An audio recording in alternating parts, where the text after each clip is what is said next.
Vamos lá, seu Spa. Começar aqui. Você que conhece aqui a minha história. Bom, gente, aqui o papo aqui na realidade, quando a turma me chamou, e o título aqui ficou do tradicional ao anjo, né? Boa parte de vocês sabe que eu trabalhei 30 anos no mercado bancário, né, financeiro. E eu fazia muito, o SPA aqui que era da IBM, lembra que eu fazia muito um papo do tradicional ao ágil, né? Que a gente falava como é que a gente saiu do modelo de tecnologia tradicional para o modelo ágil. E aí, no trocadilho, aí o título aqui ficou a conversa do tradicional ao anjo, né? Que é um passo adicional dessa conversa do ágil também. Então, aqui é muito mais um depoimento, e aí, a partir daqui, chegar um pouco como é que a gente acaba virando como investidor anjo, que parece uma coisa assim romântica, né? Glamurosa, e na realidade ele tem, isso não é para amadores, né? Então, um pouco da conversa é essa, eu vou pedir um pouco de ouvidos generosos, as meninas falando, eu comecei a tomar nota de um monte de coisa aqui para a gente falar, né? E eu sou jovem há mais tempo, então sempre tenho muita coisa para falar, né? Então, como dizia Winston Churchill, desculpe a carta longa, não deu tempo de fazer ela muito curtinha, né? Então, nós vamos falar aqui. Então, aqui tudo começa, eu passei 36 anos no Itaú, e sempre em tecnologia. E eu acho interessante tudo que você vive aí nesse período, né? O SPA também tem uma história parecida assim na IBM. Você traz muito para esse momento quando você vem para o empreendedorismo ou para o investimento ou quando você fala de anjo. Porque mesmo dentro da meus 30 anos de banco, eu passei por algumas etapas, algumas quando telecomunicações dentro de um banco era algo fundamental, era uma tecnologia core, nenhum banco conseguia sobreviver, porque se você não colocava uma agência online no norte, no fim do país, a inflação comia o teu dinheiro. Então, o telecom era uma tecnologia super core para um banco. O banco teve que montar uma operadora durante 10 anos na década de 90. Aí, começo de 2000, os bancos tiveram que desmontar a operadora, na verdade, vendendo as operadoras para as telefônicas, porque apareceu gente fazendo melhor do que eles. A mesma coisa aconteceu de 2000 a 2011. Eu também fui responsável de segurança da informação no Itaú, fui responsável de infra e operações, comprei muito mainframe desse rapaz aqui. E infraestrutura e operações era algo core para qualquer banco, porque se você precisava comprar um outro banco, incorporar uma empresa, se você não tivesse uma empresa de data center muito forte, você não fazia isso. Então, isso era diferencial competitivo, até que apareceram as nuvens, né? As AWS, os Azures e Googles, etc. Você vê, tem gente melhor fazendo, e o banco não tem que fazer isso mais, não tem que ser isso. Quando eu entrei no banco em 80 e bolinha, o banco tinha padaria, até o pãozinho ele fazia. Então, telecom passou por isso, infraestrutura passou por isso, e no momento seguinte, 2010 a 2020, você entrou em outro momento, onde as tecnologias core dentro do banco eram engenharia de software, cloud, DevOps, inteligência artificial, machine learning, colaboração, parcerias estratégicas e o ágil, né, em si. Isso eram coisas básicas. Mas o ponto hoje é que qualquer empresa de serviços, e principalmente financeira, a tecnologia, não existe a tecnologia core, a tecnologia é core. Então, eu diria que assim, primeiro insight que eu poderia tirar para vocês é que tecnologia num banco é core. E o que eu posso ter tirado desses 30 e poucos anos, e a Lilian falou algo também bem interessante, né? Você sai de uma empresa estruturada, você tem muita governança, você tem muita organização, algo que quando você pega startups, isso não existe.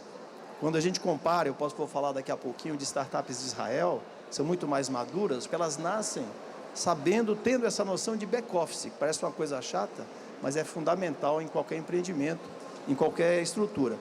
E aí eu diria que, tirando o insight desse período dos grandes empresas como Itaú, Bradesco, IBM, etc., os grandes problemas dessas empresas são três, os grandes riscos que elas têm. Primeiro, o próprio sucesso, que é um risco, porque ele te embriaga o sucesso e não te deixa ver além do segundo ponto. O segundo é o próprio balanço fiscal, que o sucesso traz um balanço fiscal bom e você se perde nele, e se prende no teu momento Kodak, e não vai para o próximo momento. E o terceiro é exatamente as metas individuais de executivos, que acabam prendendo a agenda executiva nesse círculo vicioso. Então, muitas vezes, e não tem nada errado, está tudo certo, a empresa ter esse movimento, mas na hora que você olha, como se diz, a execução é fundamental. Você tem uma execução no ano porque você tem que sobreviver para poder viver o futuro. Porém, a execução, ela traz o salário de hoje, né? Mas a execução, quando é feita dessa maneira, nesse círculo vicioso, te tira a inovação. A execução é o teu salário, a inovação é a tua previdência. Então, muitas vezes, muitas empresas perdem a previdência porque se perdem no salário. Então, esse é um ponto que é um insight importante para o lado do empreendedorismo, para o anjo, quando você olha para grandes organizações que muitas vezes ficam presas dentro do seu próprio momento Kodak. Então, isso é importante. Então, eu diria que esse é o meu primeiro cena 1 aqui, foi esses meus 36 anos de Itaú, que me trouxeram até aqui. Eu saí em 2019, e vou contar um pouco da história para poder chegar aqui na questão do anjo.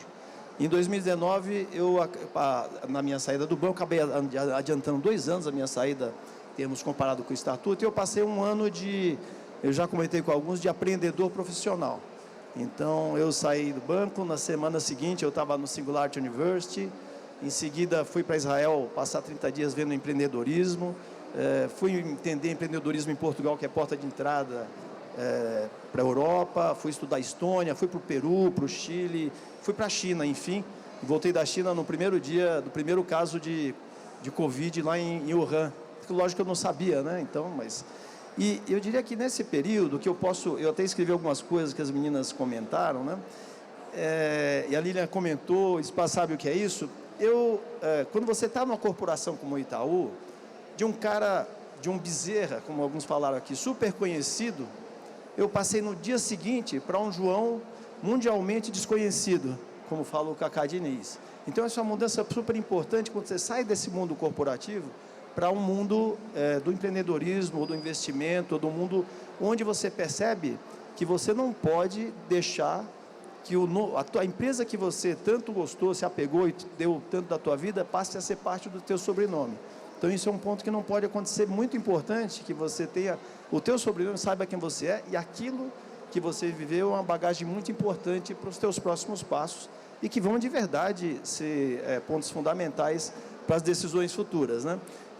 Eu acho que um ponto desse insight, desse ano de 19, que eu rodei o mundo, e aí você aqui, a minha esposa está ali, ela reclamava muito, né, porque ela fala, pô, antigamente eu sabia onde você estava, né, agora só quando você morreu eu vou saber onde você está, porque agora eu não sei mais onde você está. E nesse ano, quando eu comparo o empreendedorismo nesses locais que eu passei, eu acho que é super interessante, que são lições para nós aqui em Brasil, porque a gente quer às vezes copiar, né, o que acontece no Vale do Silício, ou em Israel, ou na China. E eu fui para o Singularity e eu voltei assim inspirado, né? Eu fui para Israel, voltei apaixonado. Fui para Portugal, eu falo que eu voltei mais gordo, né? E fui para a China, eu voltei atordoado. Mas muito interessante é que o empreendedorismo, quando você vai em Israel, tem algo que eles colocam que é tudo, everything is about solving a global problem. Então, tem genuinamente, até porque Israel está voltado, só tem amigos ali em volta dele, né? Ele não consegue vender para os amigos. Aqui a gente briga com a Argentina no futebol e vende um monte de coisa para eles. Então, eles realmente, quando abrem uma startup, abrem olhando para o futuro e olhando para o mundo global. E muitas vezes, e a gente tem que entender a geopolítica, as startups quando são criadas, a pessoa se forma, quando chega com 17, 18 anos, vai servir exército, homens e mulheres. Passam 3 anos homens, 2 anos as mulheres, e vão se formar dentro do exército, e dentro do exército tem experiências que vão mudar a vida deles, seja porque vão para um campo de batalha, seja porque tem que tomar conta de equipamentos de 10 milhões de dólares, seja porque às vezes passam por situações de vida ou morte que mudam a cabeça, seja porque ficam fazendo back-office dentro do exército. Saindo do exército, passam por um sabático, esse é o sabático real de Israel, e ficam 6 meses ao ano viajando para entender, tem um significado por trás disso. A Línia passou pela mesma experiência que eu, e a partir daí eles voltam, vão fazer a faculdade e se formam com 28, 29 anos, muito mais maduros e sabendo o que é um back-office. Então, as startups que nascem em Israel, nascem muito mais maduras do que as startups daqui.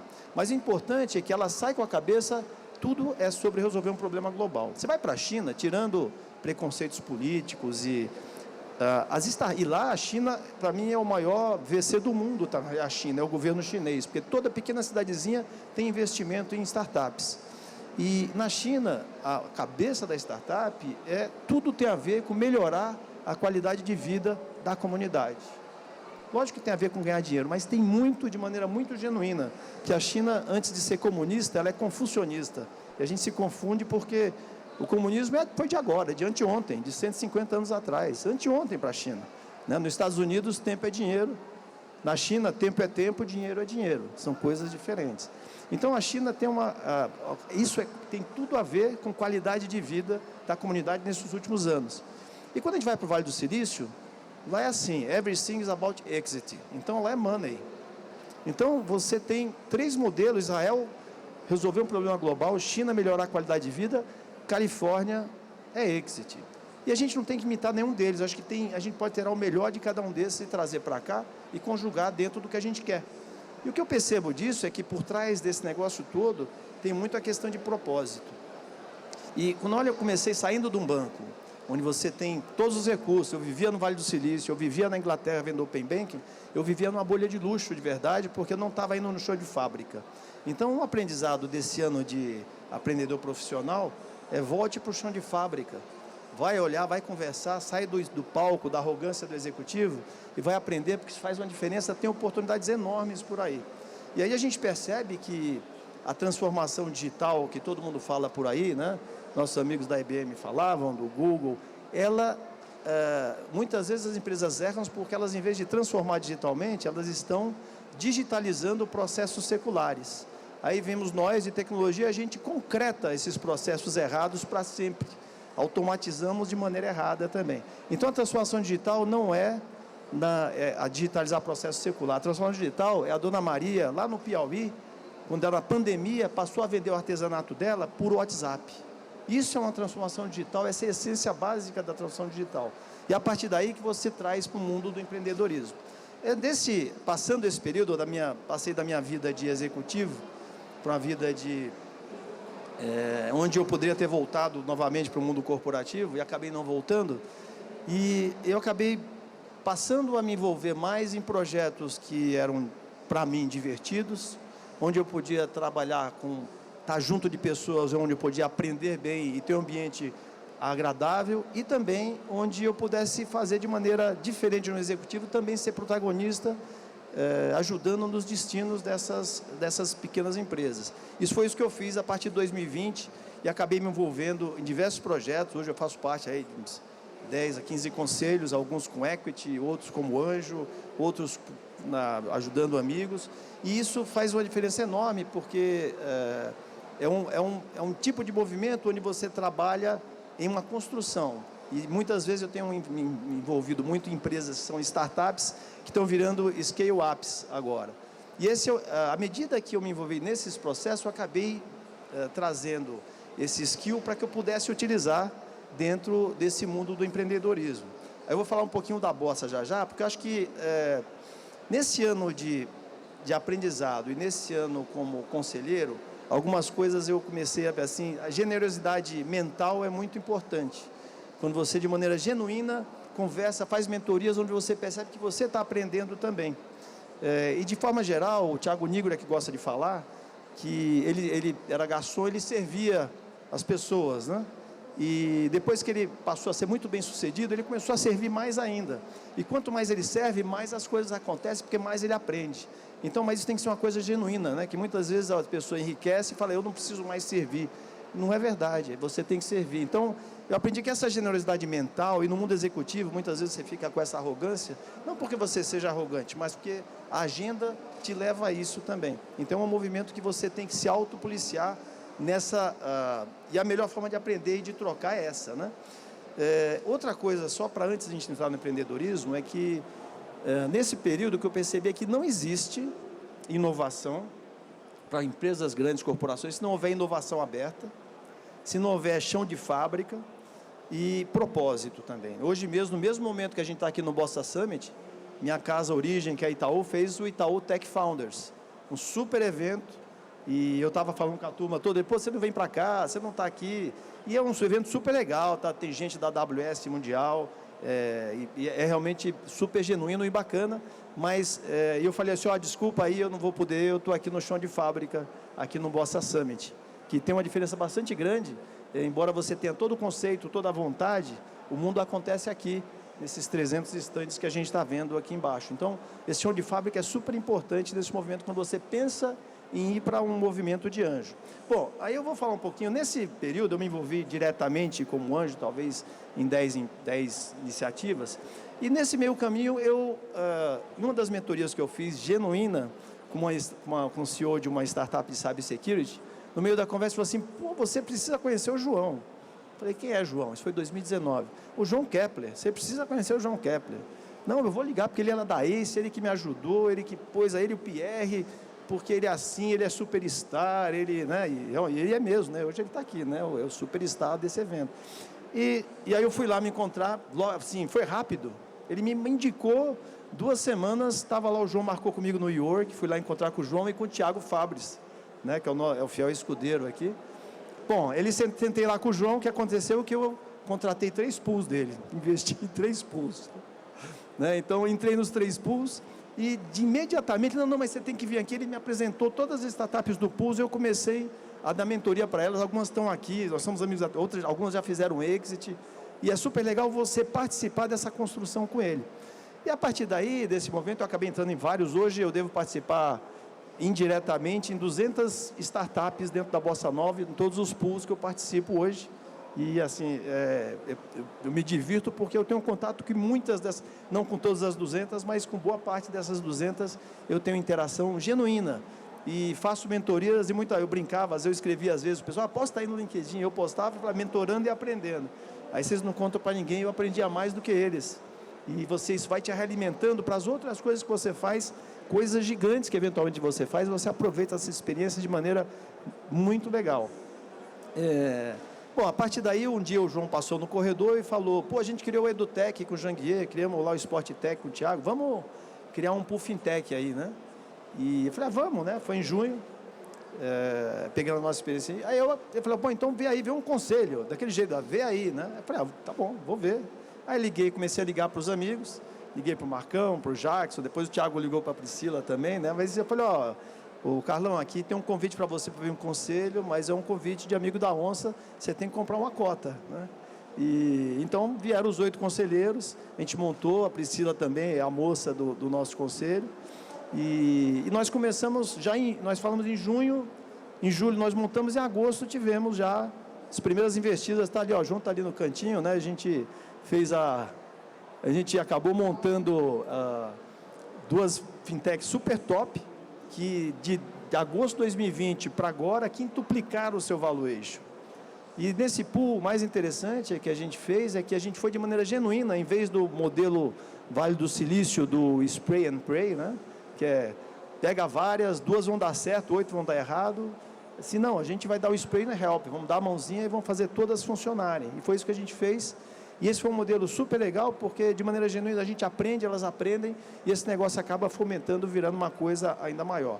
O pool foi super bem sucedido, nós já fechamos, agora a Bossa está lançando o pool Fintech 2, também em cima desse movimento. Então, assim foi o modelo da Bossa. Aí a gente vai para a questão do investimento anjo, né? O investimento anjo não é para amadores. Se você quer entrar dentro do movimento de fintechs, investir em startups, o melhor movimento de maneira verdadeira é entrar num desses pools da Bossa, num desses pools de algum VC, você entrar junto, entender junto com os demais, aprender junto com pessoas que conheçam, e você está pronto para você envolver no investimento anjo.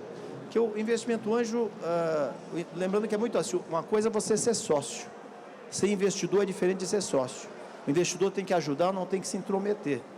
E é super importante você ter esse trabalho do investimento anjo, você de verdade, de maneira clara, se apaixonar pela startup, estar junto, entender as dores e de maneira genuína trabalhar com o empreendedor, porque se for só por dinheiro, em algum momento aquele dinheiro não vai vir como você esperava e vai começar a ter uma intromissão entre o empreendedor e o próprio investidor. Então, isso é muito importante. Investimento anjo, você tem que saber o que você quer, entender, ter experimentado isso em alguns VCs antes de você se aventurar, porque é muito diferente a audácia de aventura. Então, você tem que ser ambicioso, tem que ser audacioso, mas você não pode entrar em nenhuma aventura. Investimento anjo, você tem que saber onde você está entrando, porque tem risco, de verdade. Quando você entra num pool de um VC, o risco é menor você diminui, mas no nosso caso do Pool Fintech, a gente apostou que todas vão ser bem-sucedidas, a gente não quer nenhuma mal-sucedida. Então, essa é a diversão, né?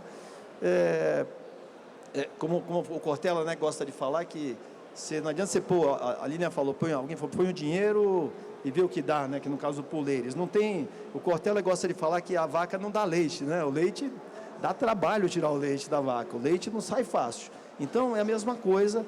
E quando você ajuda, pequenas ajudas que você dá podem fazer toda a diferença para aquela startup também fazer a diferença. Eu queria deixar aqui, os minutos finais, tem 10 minutos para a gente trocar ideias com quem tiver alguma pergunta, mas eu acho que, eu brinco que, quando a gente pega do Itaú até agora, tudo que eu estou fazendo agora, né, eu brinco que eu estou só começando, né? Então, eu imagino o que vem por aí, porque aí minha mulher está falando, ai meu Deus, né, você está só começando. Mas, porque a gente tem que pôr na cabeça que, eu tenho um amigo que fala sempre isso, que o mundo, ele até escrevi isso para não esquecer, né?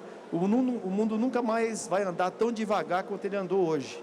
Então, é isso que a gente tem que estar preparado para a próxima etapa aí, né? Então, era isso, gente. E aqui eu ia deixar um pouco para vocês, se tiver alguma pergunta, a gente debater aqui, que foi muito mais legal ver as meninas falando aqui do que eu sozinho aqui em cima, né?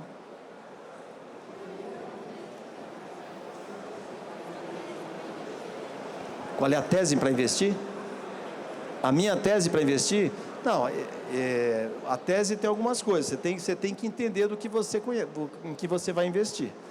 É um pouco diferente. Eu, particularmente, acabei me envolvendo em algumas... Mas essa foi a minha tese de vida, né? Eu me envolvi em uma empresa de dados que é super disruptiva, que vai falar de monetização de dados. É um negócio que vai aparecer daqui a pouco. Porque eu acabei me envolvendo com um gênio e um super estrategista que trabalha. Até postei hoje no LinkedIn. Eu me envolvi com a empresa de tecnologia porque eram amigos que estavam lá, precisavam de ajuda, e eu tive junto porque era divertido estar lá com eles. Eu me envolvi numa empresa de telecom porque eu tinha amigos e era uma coisa diferente que complementava a outra. Todos queriam que eu trabalhasse com eles. E eu falei, mas se eu ficar só aqui com você, eu não vou te ajudar, como eu posso ajudar interagindo com outras atividades. Me envolvi numa empresa de energia renovável, e não que eu conhecesse. Por exemplo, aqui hoje, eu com a Priscila, tenho ali ajudado o convite dela e do pai dela, do Telmo, ajudando a estruturar o Lydia Bank, porque eu estou aprendendo com eles lá o varejo, que eu não conhecia. E, ao mesmo tempo, consigo fomentar um pouco, trazer um pouco da experiência, então tem uma troca, que é super interessante. Agora, quando eu vou investir, logicamente, o investimento que eu mais conheço é fintech, porque é o ambiente que eu vim, um ambiente de tecnologia. Então, a minha tese de investimento sempre é alguma coisa que já está rodando.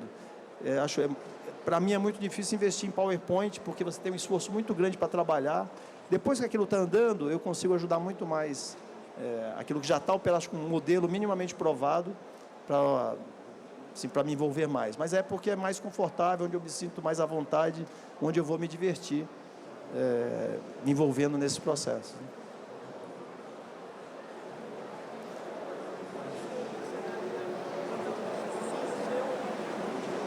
Como é que é?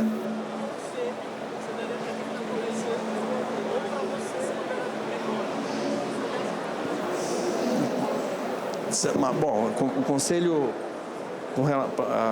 para quem está começando no empreendedorismo, eu acho que tem mais um microfone. Obrigado. Um conselho que você daria para você mesmo, olhando você jovem, não sabendo talvez o que querer estudar, um conselho que você daria para você? Se eu tivesse que dar um conselho para mim lá atrás no Itaú, eu ia dizer algumas coisas. Primeiro, eu dizer mais não no dia a dia, porque quando você acaba tendo mínimo de competência, as coisas vêm para você fazer, e muitas vezes você tem assim, não vou dar conta disso. Isso é a primeira coisa. Então, foco. Isso vale para uma corporação, vale para uma startup. Muitas vezes a startup quer abrir um monte de frente, não dá foco em uma coisa, depois faz a próxima, até porque o mundo de investimentos olha muito isso, se fala tanto de spin-off. E a outra coisa está mais próximo do chão de fábrica, conversar mais, fazer mais, a gente chama de gambas, né? E aí você, entendendo mais o gamba e o chão, você consegue tomar a decisão executiva mais fácil.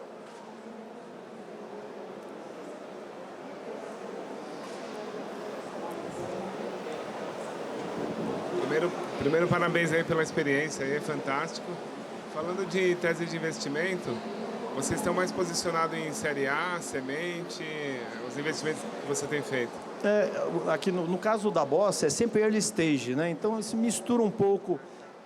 Mas você imagina que você tem uma startup, uma fintech minimamente operacional, ela não precisa estar faturando milhões, mas tendo o mínimo funcionando e mostrando que ela pode escalar. Ela está dentro da tese sempre, mostrando que o modelo operacional funciona. Agora, há pouco tempo, a gente acabou de aprovar uma fintech que tinha 2 clientes ano passado, tem 30 agora, vai ter 100 e poucos no final do ano. Depende desse olhar que você tem. Então, o importante é um modelo operacional que parece que está sendo comprovado e que pode dar certo para frente. A gente tem uma ali no fundo, ó, tem o Ricardo Iraque, que também foi uma delas, e começou... Eu nem sei quanto você cresceu de tamanho desde que a gente aprovou, Ricardo. Dá para você falar aí?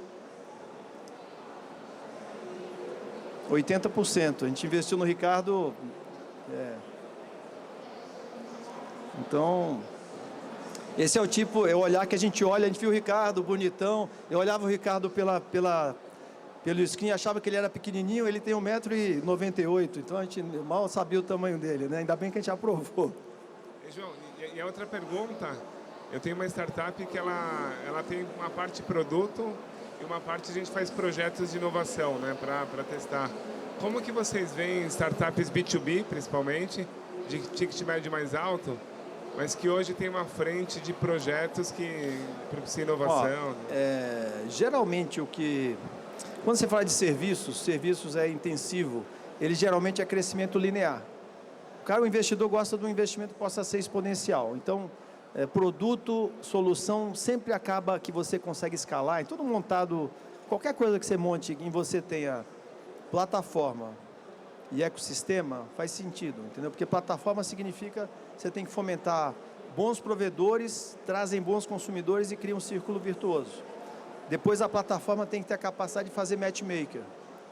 Ela fazendo o matchmaker, aí é uma questão de você fazer com que o provedor consiga, essa plataforma seja plug muito fácil qualquer provedor.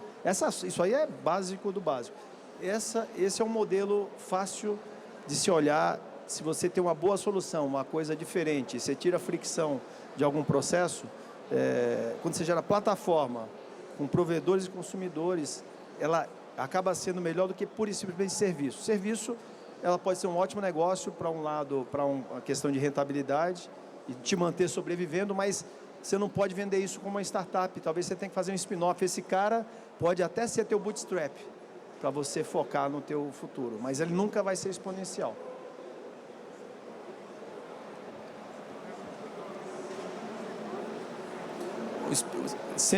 O spin-off é sempre um caminho. Não adianta você ter a super corporação startup, né? Você pode ter várias, de repente você vai ser investido em vários, né? Então, fala, Rodolfo, fazer uma pergunta aí. Chegou, faz agora, pode fazer. Você vai.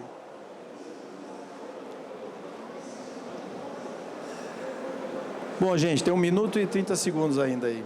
Então,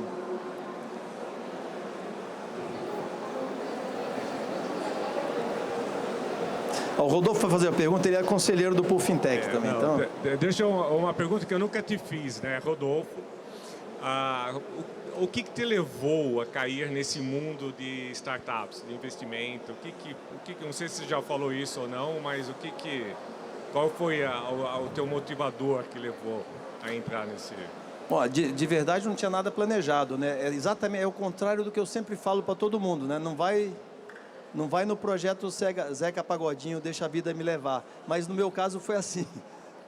Acabou tudo que eu fui, acho que o desenrolar do movimento do ano de aprendedor profissional, entrando nos conselhos e circunstancialmente eu fazendo mentoria no startup, conheço o João, entro no VC, e essas coisas vão se multiplicando, né?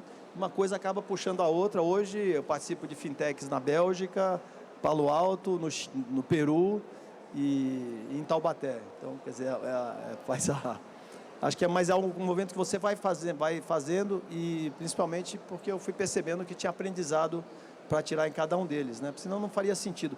Eu cheguei a entrar em algumas coisas onde eu sofria de novo, falei assim, não quero mais isso. sofrer não do ponto de vista de você ficar preso em uma agenda, né? Então, que você sabe bem o que é também. Rodolfo foi anos aí de Microsoft, né? Então ele sabe bem como é que é estar no mundo corporativo. Então, um pouco isso que eu abandonei. Bom, gente, zerou aqui, acabou.